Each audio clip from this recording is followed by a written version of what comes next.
we come to the last book of the wisdom section of the Old Testament, or the poetry section of the Old Testament. And this last book is called Song of Solomon, or Song of Songs, it's often called. It's called both. And it is an uncensored book of the Bible describing God's design for love and covenant and marriage and intimacy and sex.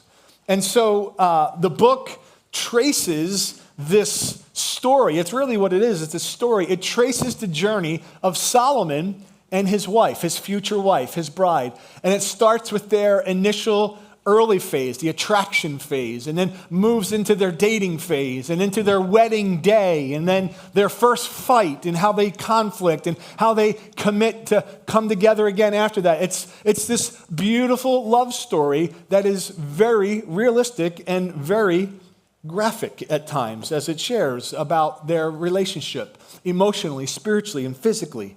And we don't have to be prudish about it this morning. God is the inventor and the author of love and sex, and he is the one who created it as a gift for a man and a woman to come together in the covenant of marriage. That is God's gift. He created it way back in the garden when he made Adam and said it's not good for this guy to be alone, so he made Eve and brought them together, and he said the two shall become one, become literally one flesh, consummated in the one flesh act. This is God's design, right? And so this morning, Song of Solomon tells us that marriage is a gift to be enjoyed and not something to have to endure, right? And so if marriage is just something that you're enduring right now, you're in a good spot, because I think Song of Solomon can encourage you this morning to actually shift from enduring marriage to actually enjoying marriage. And so, right, why is marriage so hard? Because like all good things that God gives, the enemy comes and wants to destroy them. This is what he does. He's a destroyer. Jesus called him a thief. He comes to steal and to kill and destroy. And I can think of no other area than marriage and even sex that the enemy has come and just destroyed what God has given man and woman, and perverted it and taken it outside the covenant of marriage and brought it to the world and said, you do whatever you want with it, and it's not a big deal, and have as many partners as you want, and all of this. And so we need to come back to the Word and understand that sex is not a secular thing. That's a very sacred thing. Sex is not a secular thing, it's a sacred thing. It's a gift that God has given to a man and to a woman, and it's God's design. And so we don't need to be prudish this morning. Song of Solomon will not be prudish. It's 8 chapters, 117 verses of very descriptive language. It's poetic language of their relationship, of a healthy, biblical relationship pursuing marriage. And so it gives us the framework today of how to celebrate love and intimacy together, right? And so it is uncensored.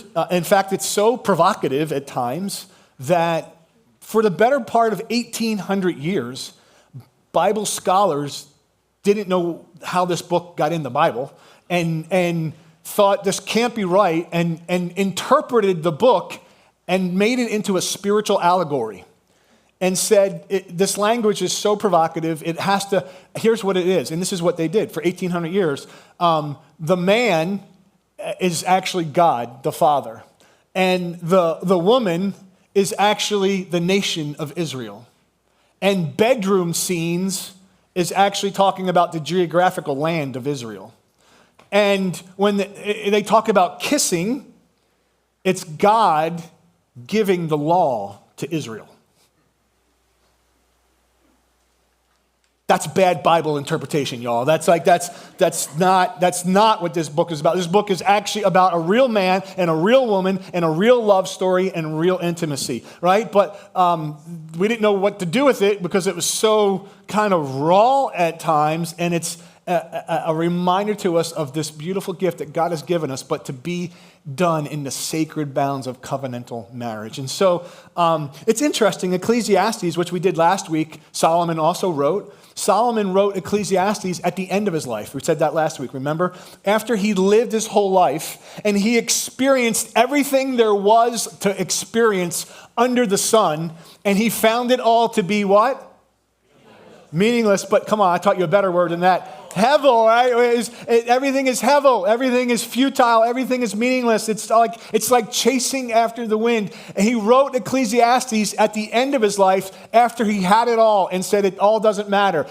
Song of Solomon, it's believed that he wrote in the beginning of his years, in his early years of dating, and he fell in love with his one true love before he kind of got corrupt and took hundreds of wives and hundreds of concubines. And so Ecclesiastes, end of his life, Song of Solomon, the beginning of his life. And so this story invites us to do two things this morning, and here's what it's going to do, and I'm going to invite you to do this. First is to be reminded of the beautiful sacredness of the covenant of marriage. And so what Song of Solomon is going to do, if you're here today and you're married, is that it's going to invite you to back your marriage car into the bay and to pop open the hood and to let God begin to kind of tinker around in there and to do a tune-up, a marriage tune-up. And my prayer this morning is that hundreds of marriages this weekend will grow and will change because of what we talk about in the book of Song of Solomon. And so I invite you to humbly come, and whether you think your marriage is great, your marriage is strong, your marriage is struggling, wherever your marriage is, every single marriage can take a step forward. And Song of Solomon is going to give you some very practical ways in how we can grow in our marriages. And if you're here today and you're not married, you're single, or maybe you're separated, or you're divorced, or you're widowed, right? And marriage is a part of your past. Or maybe marriage has not happened for you yet, and that's a longing of your heart, right? My prayer for you today is that today is not so hard for you as we're talking about something that you don't have, but rather that you would lean into the Lord and be trusting Him that one day, if this is the desire of your heart, that He would provide the right person at the right time, and that you trust God's timing. And that God's timing, although sometimes from our perspective slow, is always perfect. And so that's the first thing I want you to take away from Song of Solomon. The second is just a really understanding of covenantal love. Marriage today has become destroyed. And even some within the church think it's just a piece of paper. It's just a government thing, right? Just make it official. Like, and we're already married in our eyes, in God's eyes. And it's like, no, marriage is a very sacred thing that God instituted in the first book of the Bible when He brought man and woman together in a covenantal love. And the reason why this covenant idea is so important is because it is how God loves us. He has made an unconditional covenant to love us. And so marriage, we're going to see at the end of this sermon, is that marriage is a picture of what covenantal love should look like, of God loving us. It's the way you should love your spouse. Unconditional covenantal love. It's not just a piece of paper. It's not just some form. It's an incredibly holy, sacred institution that God ordained, and Song of Solomon points us to all of this. So, let me give you an outline of the book so you can see where we're going. The book moves kind of like through 6 acts or 6 scenes, right? That we'll go through each of the 6. Here's what it looks like. The first one is we'll just say love is awakened, right? Is that there's this initial attraction of Solomon and his bride together, and we're going to see them gushing over each other. Like, remember the early days? Remember when we're just full of attraction, right? That's what we see in the beginning. But we're also going to learn about what you do with that attraction and the timing of that attraction and purity that comes along with that attraction that needs to come. And then we move into Act 2, and we see they move on that love. Love is pursued. And we're going to see Solomon actually going first. And he initiates and he steps into the space and acts on that attraction in a good way. And then we see Act 3 or Scene 3 that love is covenanted. We actually see their wedding day. They come together in chapter 3 and 4 to celebrate, and their marriage happens. And then we move into Act 4 after their marriage. Not too long after their marriage, there's a fight. There's some kind of struggle, some kind of conflict happens, and we're going to see how you handle conflict. And then you move into Act 5. After the fight, they come back together and love is strengthened. And we're going to see the power of words to build up and also the power to tear down. And then we move into scene or Act 6, where we see that they just make a commitment from the beginning and say, our love is going to endure forever. There's going to be nothing that's going to separate us. Why? Not because of our feelings, but because of our covenant together. Because we said, I do, till death do us part. And so these are the 6 scenes that we see in Song of Solomon. Let's work through each of the 6 sections. Section 1 begins, if you have your Bibles, open up. Song of Solomon, chapter 1, verse 1, starts like this. It starts with the woman. The woman shares. We don't know her name. It's never mentioned. She's called the Shulamite, coming from that tribe or that area. And so she starts first with her attraction, her love being awakened here. Okay, it goes like this. The Song of Songs, which is Solomon's. Oh, that he would kiss me with the kisses of his mouth. That's God giving the law to Israel. It's like, come on, Bible scholars, no. 1,800 years, that's what we interpreted, right? For your caresses are more delightful than wine. The fragrance of your perfume is intoxicating. Your name is perfume poured out. No wonder young women adore you. Take me with you. Let's hurry.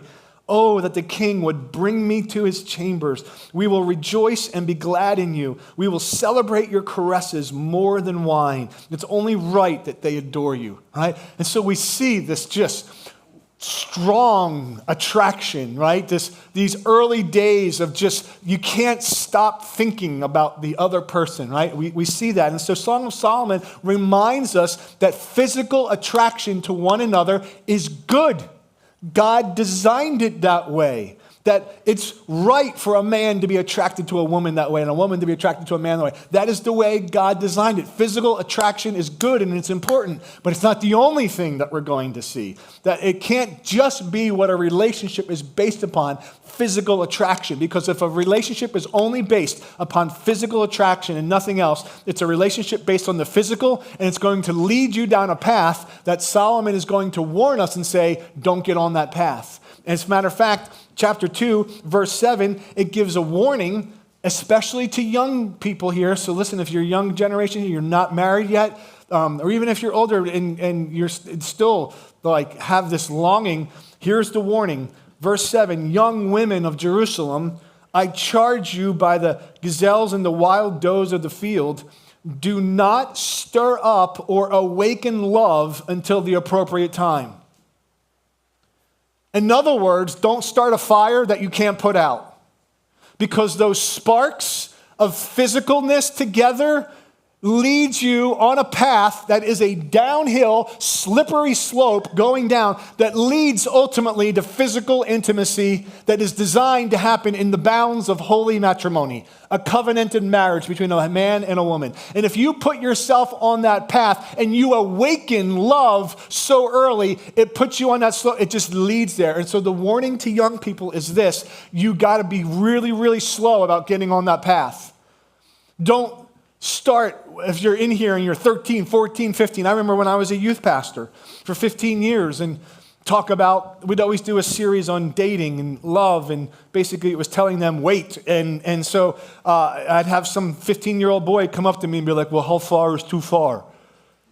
And I'm like, bro, that's even the wrong question you should be asking. That's not the right question. How far? Basically, you're asking me to tell me how far can I go and get, how close to sin can I get? How close to the fire can I get without getting burned? I'm like, that's really not the right question. Here's actually a better question. It's like, actually, how can I be more and more like Jesus and be pursuing him? And it's not how far can I go this way, but it's how holy can I get this way, which is going to make you actually more attractive to the right kind of woman. And so when you learn to treat this girl like Jesus would treat this girl, because you're pursuing Jesus, that's the setup of a healthy relationship. Not how far is too far and how far can I go.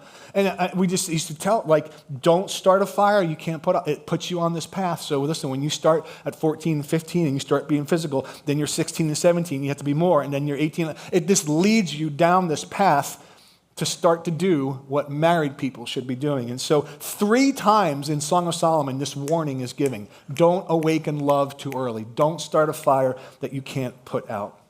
So next we see love being pursued. And we're going to see Solomon go first, right? Solomon initiated. Men, you are called to be the initiators. And so chapter 2, verse 8, it says, listen, this is the woman speaking again. My love is approaching. She's looking and she sees Solomon coming towards her, right? Look, here he comes, leaping over the mountains, bounding over the hills. My love is like a gazelle or a young stag. See, he's standing behind our wall, gazing through the windows, peering through the lattice.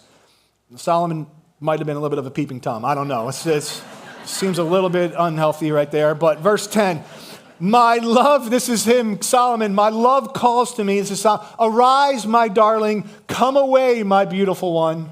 What is that? That is Solomon initiating, Solomon leading, Solomon acting on his attraction to the woman. And so, men, it's a reminder to us that we are to be the initiators. We're to be the ones to go up and to ask. Young men, don't stand around passively waiting for her to approach you. You go to her and you say, would you like to go out for a cup of coffee? Right? That would probably be better than come away, my beautiful one. And don't open with that line. That would probably not work out for you. Just men, you go first. You initiate. We have a problem with too many passive men. And so men initiate. Men go first. Men lead. We need godly men pursuing godly women. This is what we need. And then we see the woman responds to that leading, that initiating, with her own pursuit. In chapter 3, we see this. She says, in my bed at night, I sought the one I love. Like she's just dreaming about him, thinking about him, right? And she says, I sought him but did not find him. I will arise now and go about the city through the streets and the plazas, and I will seek the one I love. And I sought him, but I didn't find him. And the guards who were go about the city found me, and I asked them, have you seen the one I love? Verse 5. Here it is again. Young women, though, of Jerusalem, I charge you by the gazelles and the wild does of the field, do not stir up or awaken love until the appropriate time.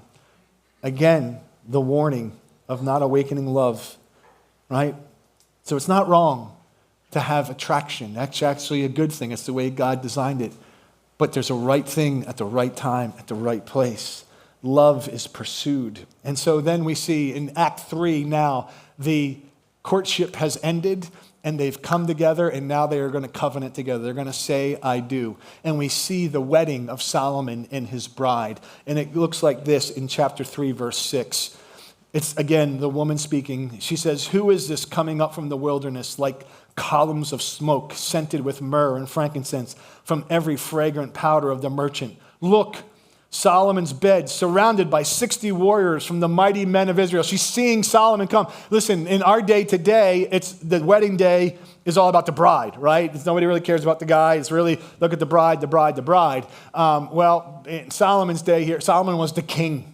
And so this description is actually, it's all about the king and the king coming, right? So she is describing and seeing her king coming. Look, verse 7, Solomon's bed surrounded by 60 warriors from the mighty men of Israel. He's got his guys with him, coming with him. Verse 11, go out, young women of Zion, and gaze at King Solomon, wearing the crown his mother placed on him on the day of his wedding, the day of his heart's rejoicing. And so the bride is rejoicing at the grand arrival of Solomon, and the bride is presented, and the wedding is celebrated, and the covenant of marriage happens. And on the wedding day, you see in this beautiful Hebrew poetic language, again, that maybe just doesn't connect with us quite today in 2026, Solomon responds by just heaping praise and encouragement and words of affirmation upon his bride. We're going to see this as you read Song of Solomon this week, 8 chapters. As you read it this week, I want you to notice how often they are encouraging to one another. And the words that come out of their mouths are very important because as we're going to talk about, your words are going to either bring life or death to your relationship. Words are powerful. And so Solomon heaps words of praise on his bride. Look, chapter 4, verse 1. How beautiful you are, my darling. How very beautiful. Behind your veil, your eyes are doves. Your hair is like a flock of goats streaming down the Mount Gilead. Maybe leave that one out.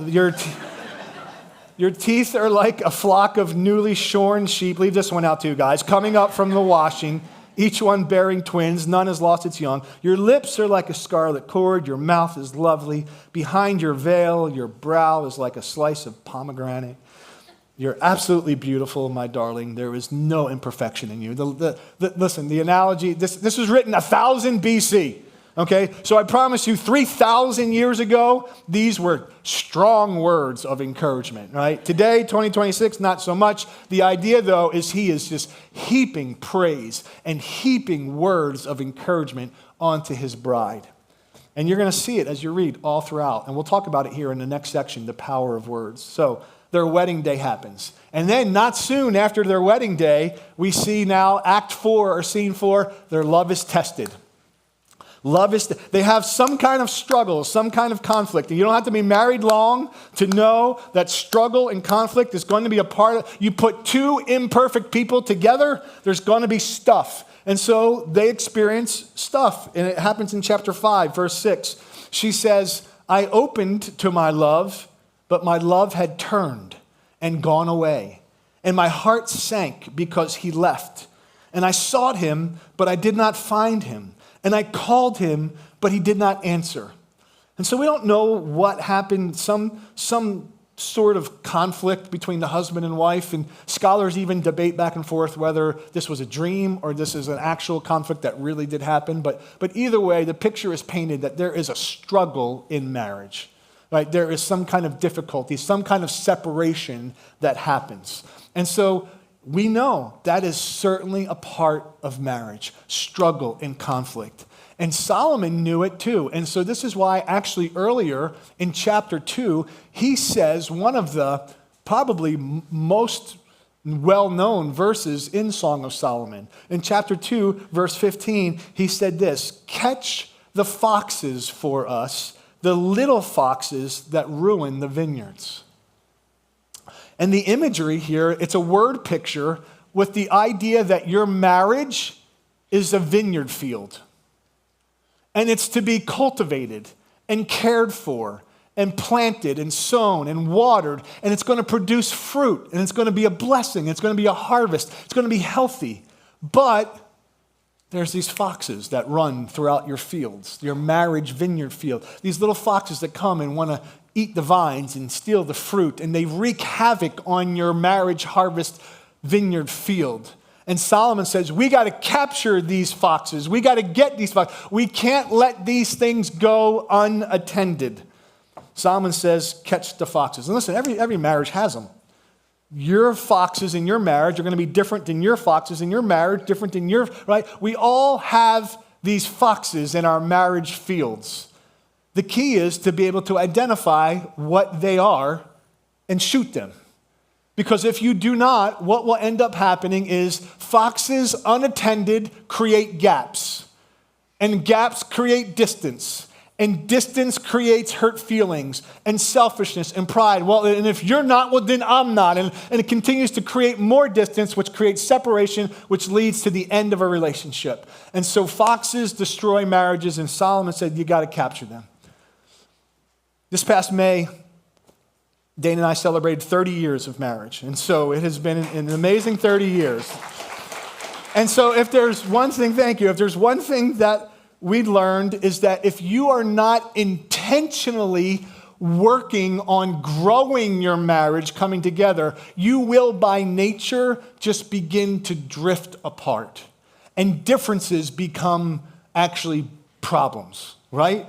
And it's so funny because we are complete opposites in every way possible. Every day we discover another new way that we are complete opposites. And here's really the funny, ironic thing about it is that, 34 years ago when we first met, the differences was what I was so attracted to about her.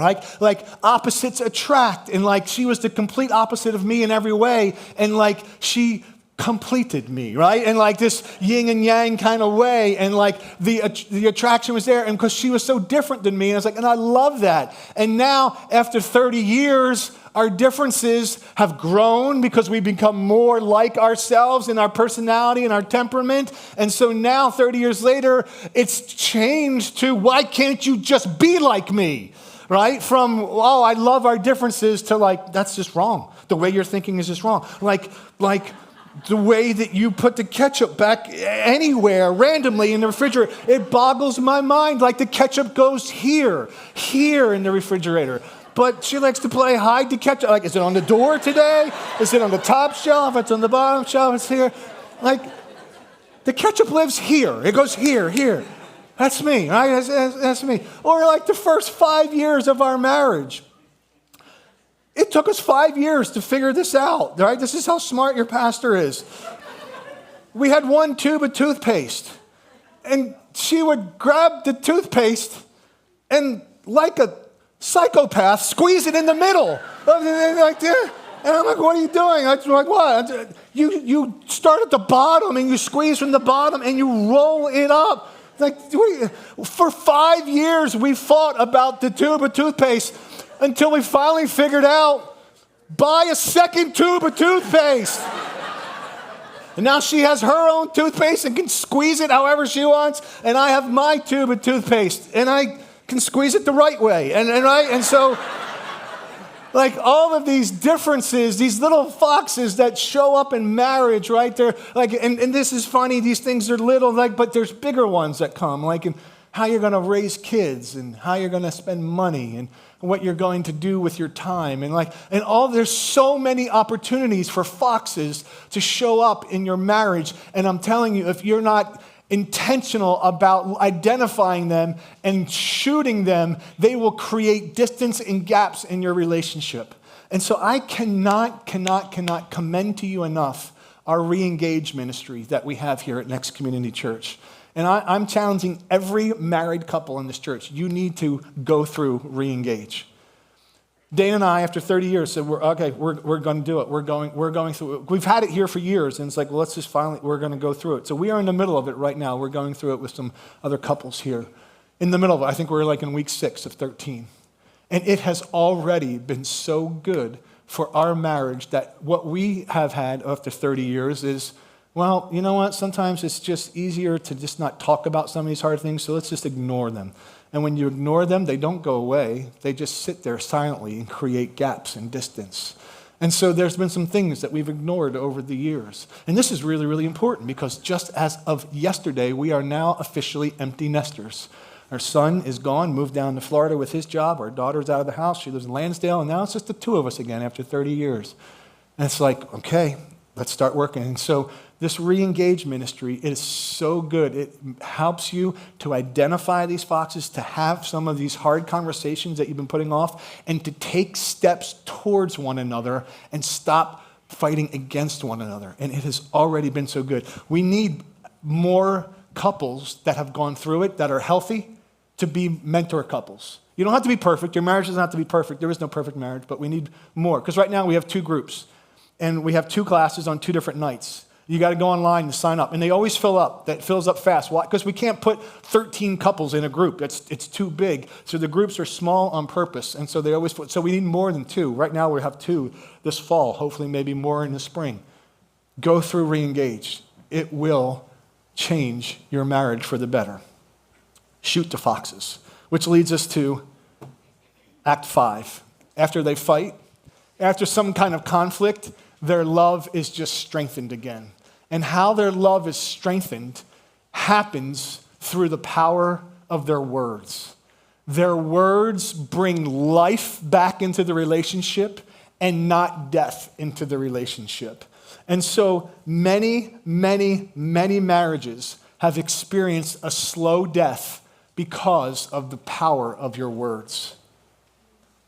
Sarcasm, critical spirit, anger, selfishness, mean-spirited, like just things coming out, looks, cold shoulders, all of these things come out. They are like poison to your relationship. The book of James talks about the power of a tongue.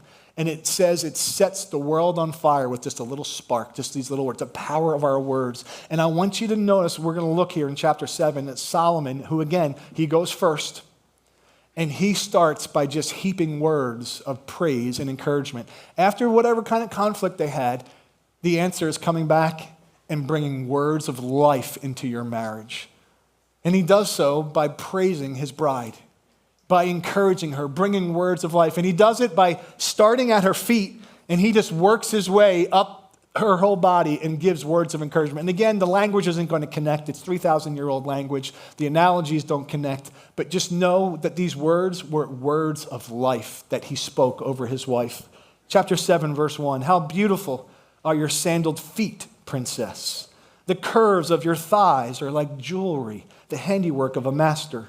Your navel is a rounded bowl. It never lacks mixed wine. Your belly is a mound of wheat surrounded by lilies. Your breasts are like two fawns, twins of a gazelle. Your neck is like the tower of ivory. Your eyes like pools in Heshbon by Bath-rabbim's gate. Your nose is like the tower of Lebanon looking towards Damascus. Your head crowns you like Mount Carmel, the hair of your head like purple cloth. A king could be held captive in your tresses. How beautiful you are, and how pleasant, my love, with such delights. And so, again, while the language doesn't necessarily connect with us today, here is the main point and the takeaway, and that is this. Healthy marriages are marked by encouragement, by words of affirmation and words of life. And so my challenge to you this week is, husbands and wives, is watch your words. Because so many marriages, your marriage is like an emotional love bank. And every time you speak words of negativity and criticalness and meanness, you make a withdrawal from your spouse's love bank. And some of you are running at a deficit. As a matter of fact, some of you are bankrupt because you have years of critical, mean-spirited, negative, sarcastic words that come out with no deposits, no words of life. So catch yourself this week. Watch your tongue. Bring words of life into your relationship. Watch how it begins to change the countenance and the response of the other person. I will tell you that one of the biggest things that has impacted me in re-engage so far, we learned in week 2 or week 3, it's such a simple little thing, was this.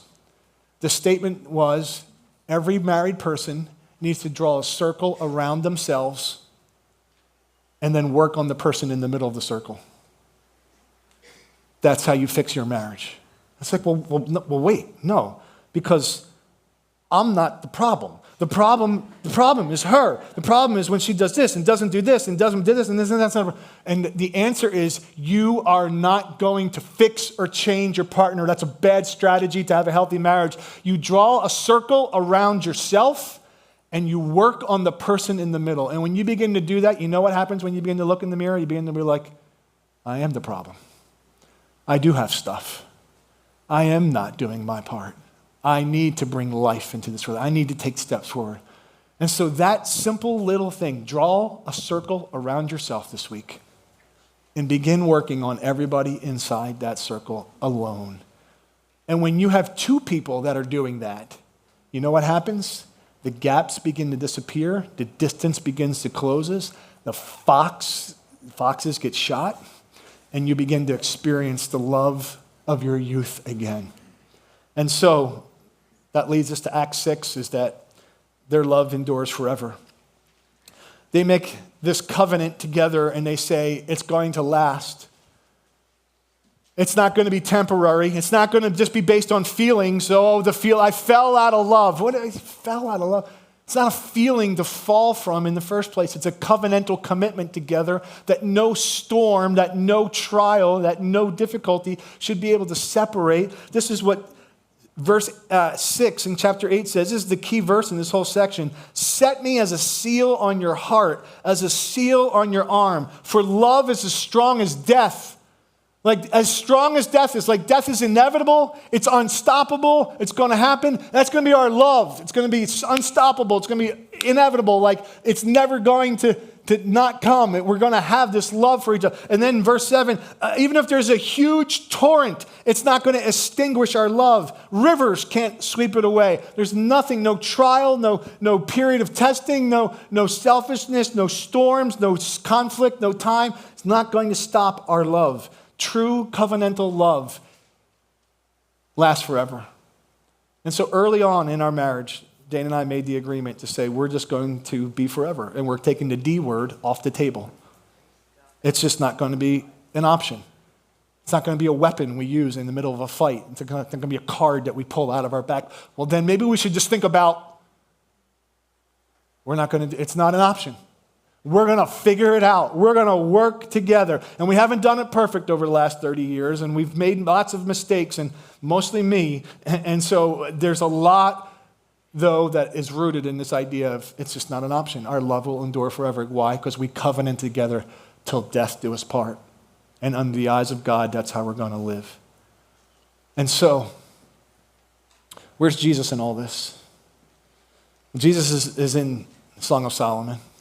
We're not going to make some kind of spiritual allegory like the fathers did for 1,800 years and make this be this and this be this. Rather, here's what it is. It is a picture, and I have the right to do this because the New Testament does it. Paul does it in Ephesians 5, of saying that marriage between a husband and wife is actually to be a human earthly picture of God's love for us, his bride. Jesus is the groom, and we are the church, his bride.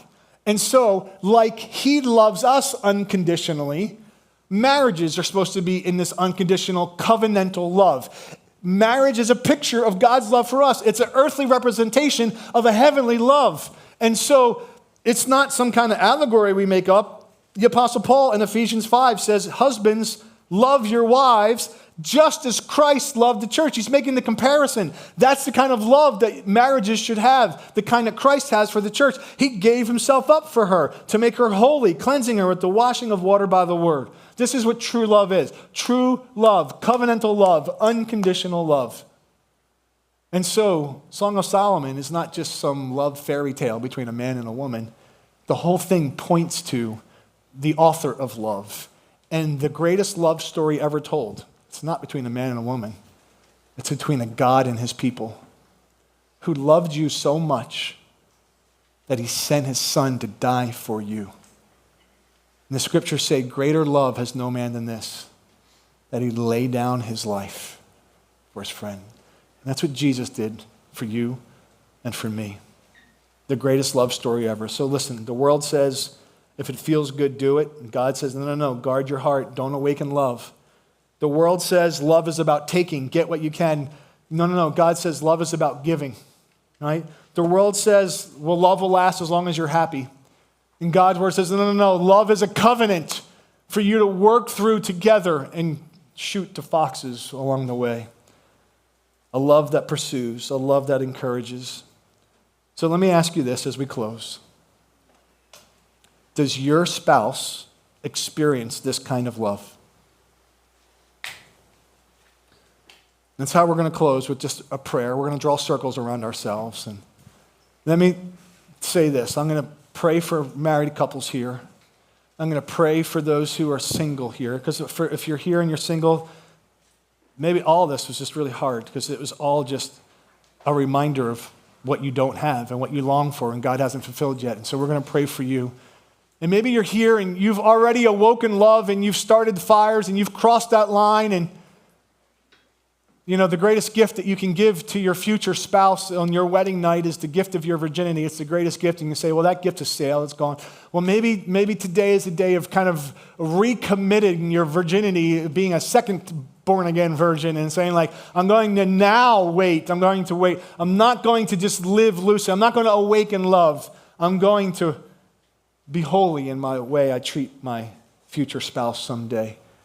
And so I'm just going to ask that you would close your eyes and bow your heads. And if you're here and you're married, would you just grab the hand of your spouse as we pray this together? And as we're praying, would you, prayer team, please just come forward because I want to have people praying. And I want you to pray this for one another. Here's the first thing I want you to pray. I want you to first with the Lord, commit to the Lord and say, Lord, I'm drawing a circle around myself. I'm drawing a circle around myself, and I'm working on everyone inside the circle. Lord, help me to do that. Help me to change. Help me to see my sins. Help me to see how I am the issue.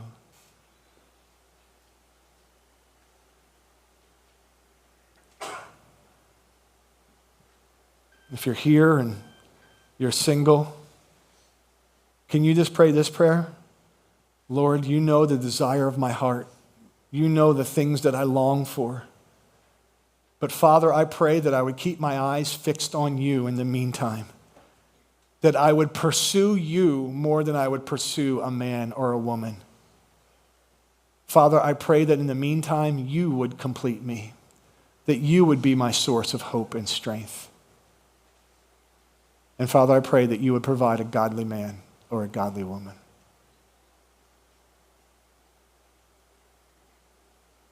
Let this week be a week of re-engage for you, your spouse. That this would be the week that your marriage takes steps forward and that your covenantal love for one another would grow. I challenge you, don't leave here. Get prayed for, couples. Come up. Our prayer team would love to pray to strengthen your marriage. No matter what, if you're struggling, come up. If you're good, come up. If you're here and you're single and you're struggling, come up. Let our prayer team pray with you and pray over you. It would be our honor. And so, the rest of you, thank you for being here. May God bless you and have a good week.